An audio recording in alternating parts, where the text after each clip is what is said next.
Distance education or distance learning is a mode of delivering education and instruction, often on an individual basis, to students who are not physically present in a traditional setting such as a classroom. Distance learning provides access to learning when the source of information and the learners are separated by time and distance, or both. Distance education courses that require a physical on-site presence for any reason have been referred to as hybrid or blended courses of study. Massive open online courses, aimed at large-scale interactive participation and open access via the web or other network technologies, are a recent development in distance education. History. The earliest distance education courses may date back to the early 18th century in Europe.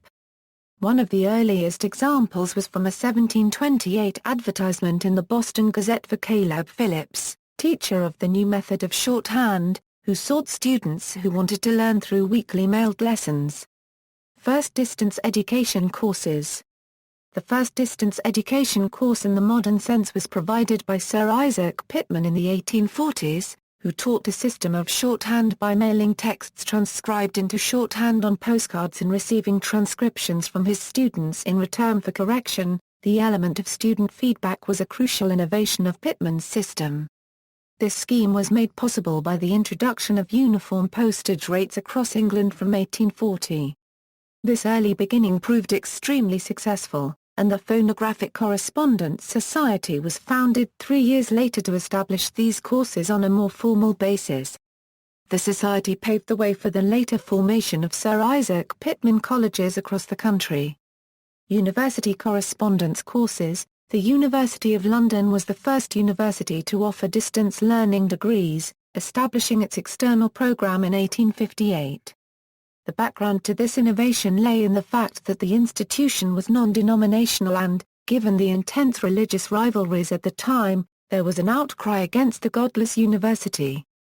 The issue soon boiled down to which institutions had degree-granting powers and which institutions did not. The compromise solution that emerged in 1836 was that the sole authority to conduct the examinations leading to degrees would be given to a new officially recognised entity called the University of London, which would act as examining body for the University of London colleges, originally University College London and King's College London, and award their students University of London degrees. As Sheldon Rothblatt states, thus arose in nearly archetypal form the famous English distinction between teaching and examining, here embodied in separate institutions. With the state giving examining powers to a separate entity, the groundwork was laid for the creation of a program within the new university that would both administer examinations and award qualifications to students taking instruction at another institution or pursuing a course of self-directed study.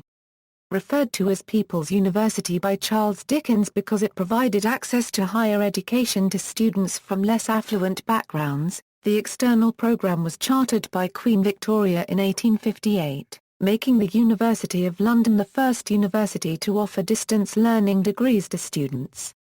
Enrollment increased steadily during the late 19th century, and its example was widely copied elsewhere. This program is now known as the University of London International Programme and includes postgraduate, undergraduate and diploma degrees created by colleges such as the London School of Economics, Royal Holloway and Goldsmiths. In the United States, William Rainey Harper, first president of the University of Chicago, developed the concept of extended education, whereby the research university had satellite colleges of education in the wider community. In 1892 he also encouraged the concept of correspondence school courses to further promote education, an idea that was put into practice by Columbia University. Enrollment in the largest private for-profit school based in Scranton, Pennsylvania, the International Correspondence Schools grew explosively in the 1890s. Originally founded in 1888 to provide training for immigrant coal miners aiming to become state mine inspectors or foremen, it enrolled 2,500 new students in 1894 and matriculated 72,000 new students in 1895. By 1906 total enrollments reached 900,000. The growth was due to sending out complete textbooks instead of single lessons, and the use of 1,200 aggressive in-person salesmen. There was a stark contrast in pedagogy. The regular technical school or college aims to educate a man broadly. Our aim, on the contrary, is to educate him only along some particular line. The college demands that a student shall have certain educational qualifications to enter it, and that all students study for approximately the same length of time, and when they have finished their courses they are supposed to be qualified to enter any one of a number of branches in some particular profession. We, on the contrary, are aiming to make our courses fit the particular needs of the student who takes them. Education was a high priority in the Progressive Era, as American high schools and colleges expanded greatly. For men who were older or were too busy with family responsibilities, night schools were opened, such as the YMCA school in Boston that became Northeastern University. Outside the big cities, private correspondence schools offered a flexible, narrowly focused solution. In 1916 efficiency was enhanced by the formation of the National Association of Corporation Schools. Universities around the world used correspondence courses in the first half of the 20th century, especially to reach rural students. Australia with its vast distances was especially active. The University of Queensland established its Department of Correspondence Studies in 1911. In South Africa, the University of South Africa, formerly an examining and certification body, started to present distance education tuition in 1946. The International Conference for Correspondence Education held its first meeting in 1938. The goal was to provide individualized education for students, at low cost, by using a pedagogy of testing, recording, classification, and differentiation. Radio and television. The very rapid spread of radio in the United States in the 1930s led to proposals to use it for distance education. By 1938, at least 200 city school systems, 25 state boards of education, and many colleges and universities broadcast educational programs for the public schools. One line of thought was to use radio as a master teacher. Experts in given fields broadcast lessons for pupils within the mini schoolrooms of the public school system, asking questions, suggesting readings, making assignments, and conducting tests. This mechanizes education and leaves the local teacher only the tasks of preparing for the broadcast and keeping order in the classroom. A typical setup came in Kentucky in 1948 when John Wilkinson Taylor, president of the University of Louisville, teamed up with the National Broadcasting Corporation to use radio as a medium for distance education. The chairman of the Federal Communications Commission endorsed the project and predicted that the college by radio would put American education 25 years ahead.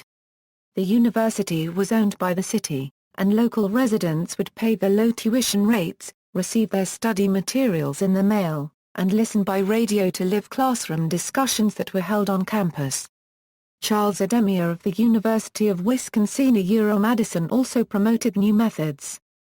From 1964 to 1968, the Carnegie Foundation funded Edemia's Articulated Instructional Media project, which brought in a variety of communications technologies aimed at providing learning to an off-campus population.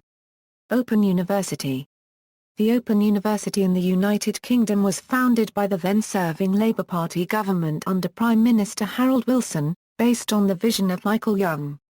Planning commenced in 1965 under Minister of State for Education Jenny Lee, who established a model for the OU as one of widening access to the highest standards of scholarship in higher education, and set up a planning committee consisting of university vice-chancellors, educationalists and television broadcasters, chaired by Sir Peter Venables.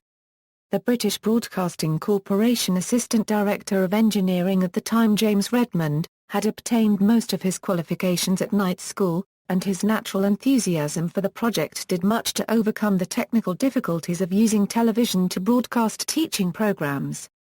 The university revolutionized the scope of the correspondence program and helped to create a respectable learning alternative to the traditional form of education. It has been at the forefront of developing new technologies to improve the distance learning service and is still the largest such institution in the world. Its success helped to hasten the establishment of similar institutions elsewhere, including in the US and Japan. Walter Perry was appointed the OU's first vice-chancellor in January 1969, and its foundation secretary was Anastasios Christodoulou. The election of the new Conservative Party government under Prime Minister Edward Heath in 1970 led to budget cuts under Chancellor of the Exchequer Ian MacLeod. However, the OU accepted its first 25,000 students in 1971, adopting a radical open admissions policy. At the time, the total student population of conventional universities in the United Kingdom was around 130,000. Athabasca University, Canada's Open University, was created in 1970 and followed a similar, though independently developed, pattern. The Open University inspired the creation of Spain's National University of Distance Education and Germany's Fernuniversität Currency in Hagen. There are now many similar institutions around the world, often with the name Open University. All open universities use distance education technologies as delivery methodologies, and some have grown to become mega-universities, a term coined to denote institutions with more than 100,000 students.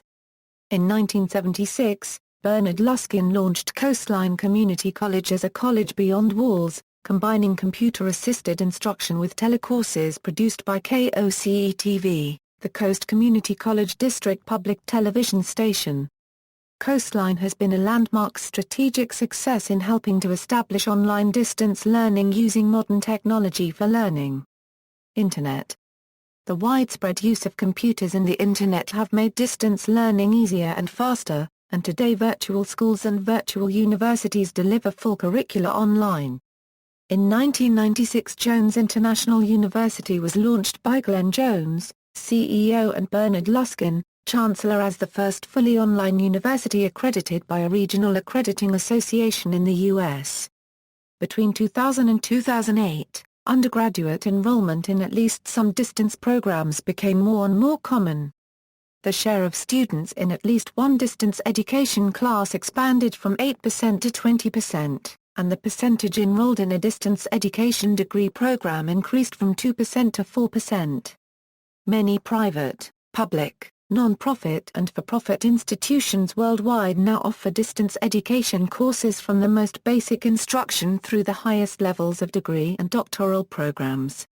Levels of accreditation vary. Widely respected universities such as Stanford University and Harvard now deliver online courses but other online schools receive little outside oversight, and some are actually fraudulent, that is, diploma mills.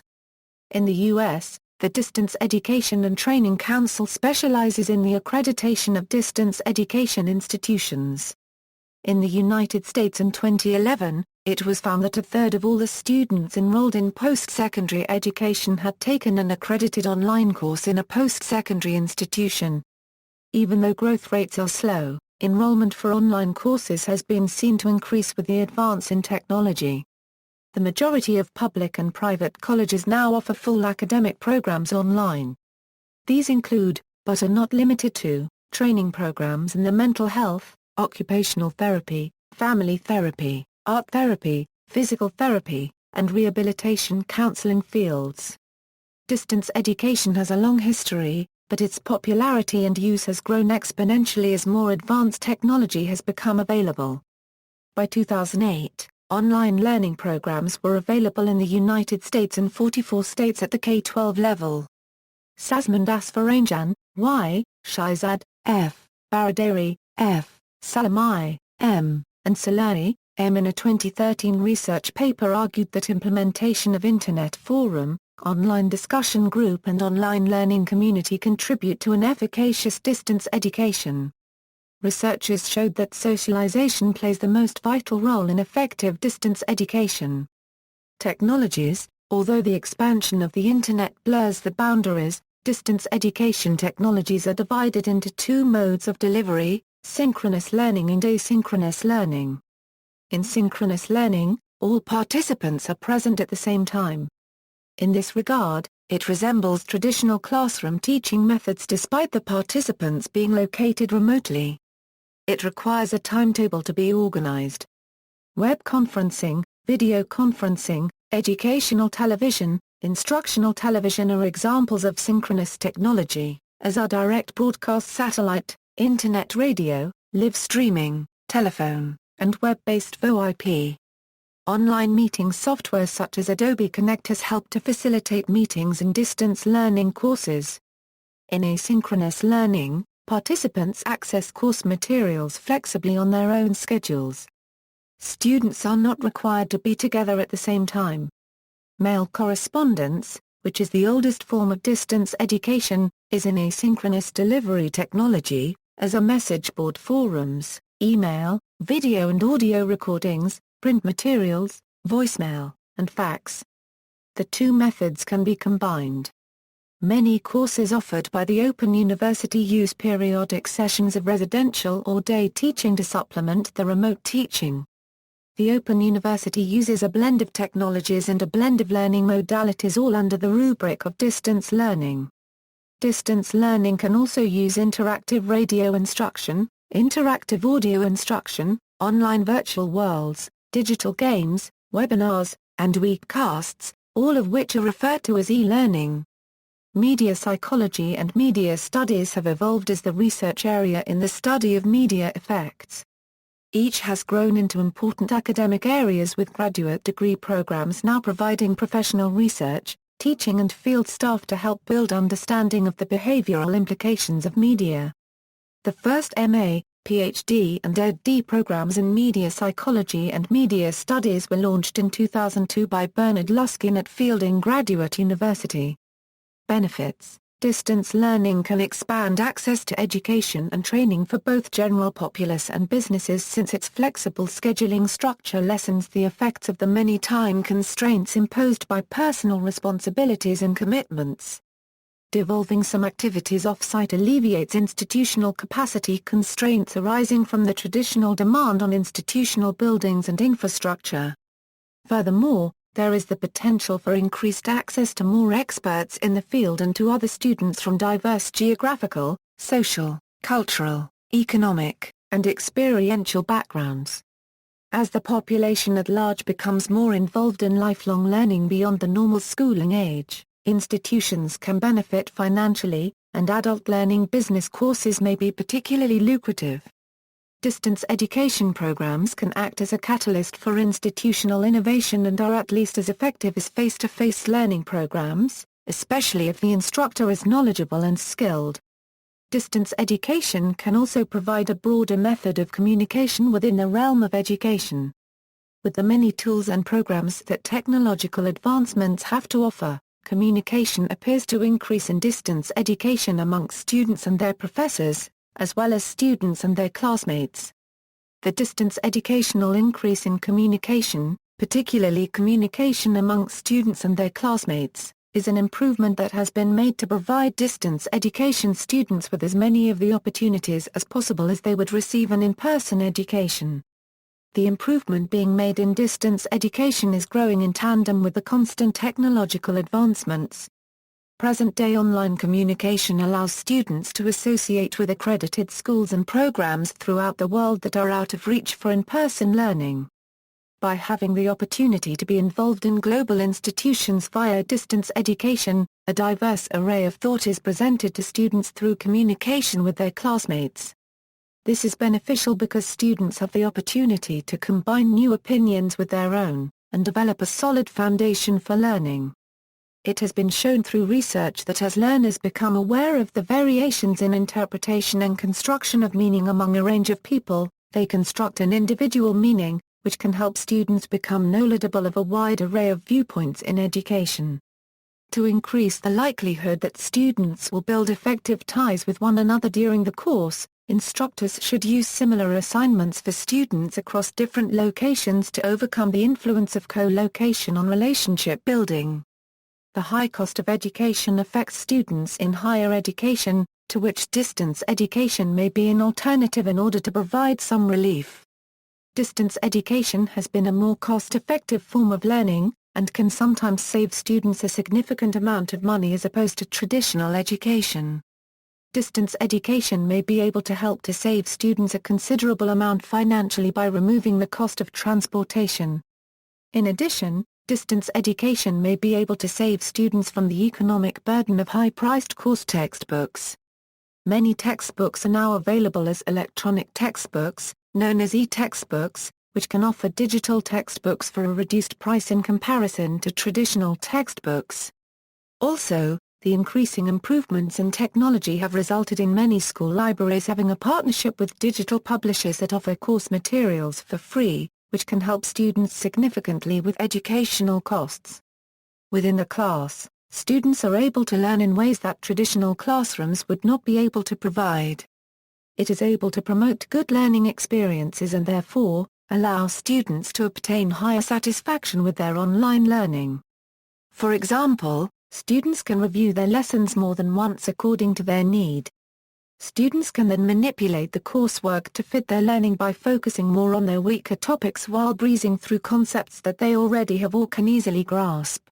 When course design and the learning environment are at their optimal conditions, distance education can lead students to higher satisfaction with their learning experiences.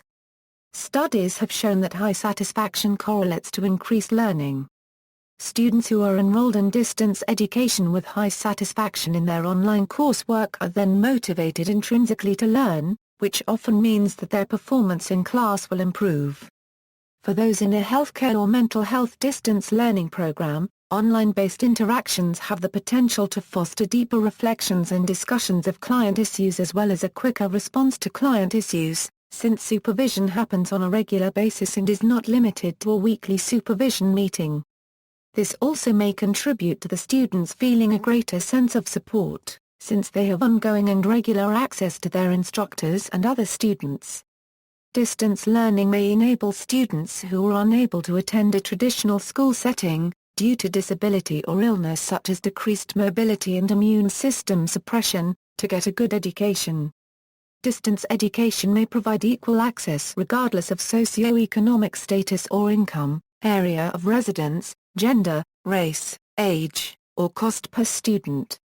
Applying universal design strategies to distance learning courses as they are being developed can increase the accessibility of such courses to students with a range of abilities, disabilities, learning styles, and native languages. Distance education graduates, who would have never have been associated with the school under a traditional system, may donate money to the school. Distance learning may also offer a final opportunity for adolescents that are no longer permitted in the general education population due to behavior disorders. Instead of these students having no other academic opportunities, they may continue their education from their homes and earn their diplomas, offering them another chance to be an integral part of society. Criticism: barriers to effective distance education include obstacles such as domestic distractions and unreliable technology, as well as students' program costs, adequate contact with teachers and support services, and a need for more experience. Some students attempt to participate in distance education without proper training of the tools needed to be successful in the program. Students must be provided with training on each tool that is used throughout the program. The lack of advanced technology skills can lead to an unsuccessful experience. Schools have a responsibility to adopt a proactive policy for managing technology barriers. The results of a study of Washington State Community College students showed the distance learning students tended to drop out more often than their traditional counterparts due to difficulties in language, time management, and study skills. Distance learning benefits may outweigh the disadvantages for students in such a technology-driven society. However, before indulging into e-learning, a few more disadvantages should be considered. Some say a negative to distance education is the lack of social interaction. Not all courses required to complete a degree may be offered online. Healthcare profession programs in particular, require some sort of patient interaction through field work before a student may graduate. Studies have also shown that students pursuing a medical professional graduate degree who are participating in distance education courses, favor face-to-face communication over professor-mediated chat rooms and/or independent studies. However, this is little to correlation between student performance when comparing the previous different distance learning strategies. There is a theoretical problem about the application of traditional teaching methods to online courses because online courses may have no upper size limit. Daniel Baruch noted that there is no evidence that large class size is always worse or that small class size is always better. although a negative link has been established between certain types of instruction in large classes and learning outcomes. He argued that higher education has not made a sufficient effort to experiment with a variety of instructional methods to determine whether large class size is always negatively correlated with a reduction in learning outcomes. Early proponents of massive open online courses saw them as just the type of experiment that Baric had pointed out was lacking in higher education, although Baric himself has never advocated for MOOCs. Finally, there may also be institutional challenges. Distance learning is new enough that it may be a challenge to gain support for these programs in a traditional brick-and-mortar academic learning environment. Furthermore, it may be more difficult for the instructor to organize and plan a distance learning program, especially since many are new programs and their organizational needs are different from a traditional learning program. Distance e-learning or DEL, is the combination of distance education and e-learning which is characterized by the extensive use of information and communications technology in the delivery of education and instruction and the use of synchronous and asynchronous online communication in an interactive learning environment or virtual communities, in lieu of a physical classroom, to bridge the gap in temporal or spatial constraints. Distance e-learning combines the strengths and advantages of distance education and e-learning. The focus is shifted to the education transaction in the form of virtual community of learners sustainable across time. The distance education model has its traditional focus on content delivery or correspondence, an emphasis on independent learning. Distance e-learning has its roots on computer conferencing and collaborative constructivist learning approach. It encourages collaboration in an interactive learning environment. Distance e-learning is also different from e-learning. Distance e-learning goes beyond the use of ICT as tools to access information which primarily characterizes e-learning use in classroom teaching or in the residential setting. One of the most significant issues encountered in the mainstream correspondence model of distance education is transactional distance. Transactional distance results from the lack of appropriate communication between learner and teacher. This gap has been observed to become wider if there is no communication between the learner and teacher and has direct implications over the learning process and future endeavors in distance education. Distance education providers began to introduce various strategies, techniques, and procedures to increase the amount of interaction between learner and teacher. Service providers began to use e-learning, the generic term for all technologically supported learning, to deliver online courses or tutorial services. These measures, for example, more frequent face-to-face tutorials, increased use of information and communication technologies including teleconferencing and the Internet, were designed to close the gap in transactional distance. The increase in utilization of ICT, particularly the Internet, ushered in a new era in course design and delivery of instruction in ways never before experienced in the mainstream model of distance education and traditional education paradigms.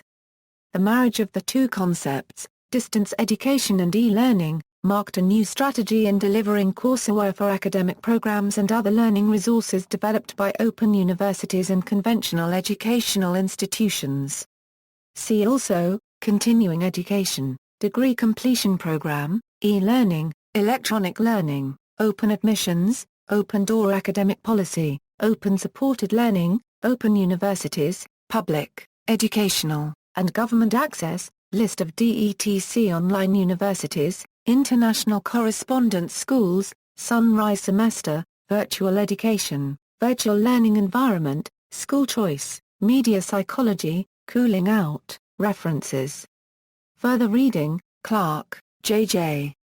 The Correspondence Show its relation to technical education and some of its results, Science 24 No. 611 ppA 327 334 in JSTOR, Hampel, Robert L.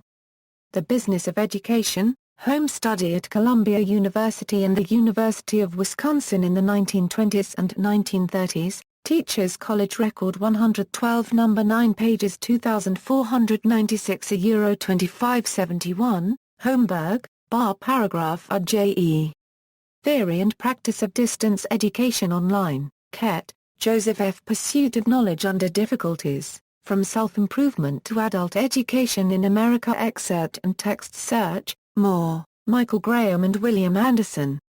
Handbook of Distance Education. Psychology Press Online Edition, Moore, M.G., ed. Contemporary Issues in American Distance Education, Stubblefield, Harold W. and Patrick Keene. Adult Education in the American Experience, From the Colonial Period to the Present. Excerpt and text search, Walsh, Taylor. Unlocking the Gates, How and Why Leading Universities Are Opening Up Access to Their Courses Online. External links, Distance Learning at DMOZ, the Journal of Distance Education /Review DLA Education at Distance, Scholarly Journal, Radio in Education. Full textbooks and articles online. From 1930s and 1940s, the Center on Accessible Distance Learning, Dwight E. Center, University of Washington.